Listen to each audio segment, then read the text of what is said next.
Bisita natin itong lahat na binibenta dito sa Plaza Luma.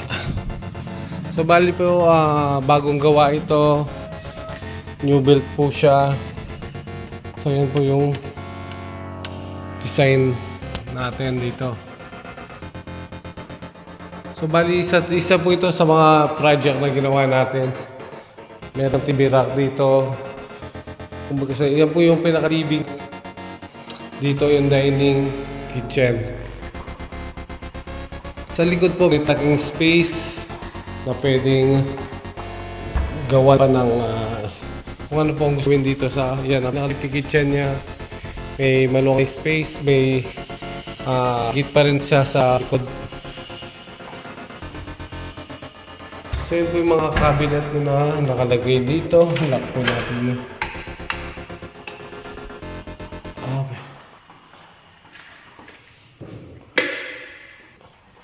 Yan po, napagandang tignan. Meron po tayong bar counter dito. Meron po siya ito.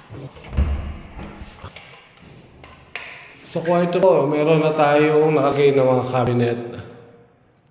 Ngayon lang naman po ito sa may bedroom natin.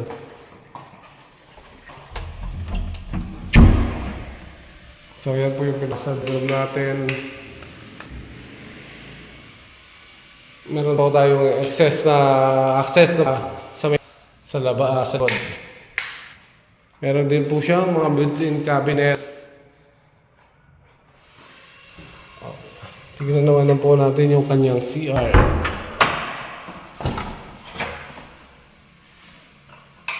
Ano?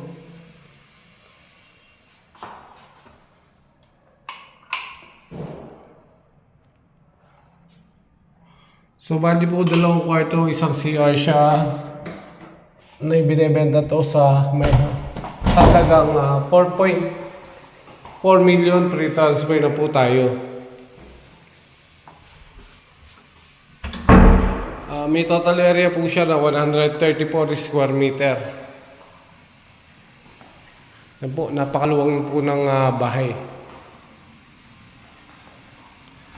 Bali meron din po siya ang garahe dito.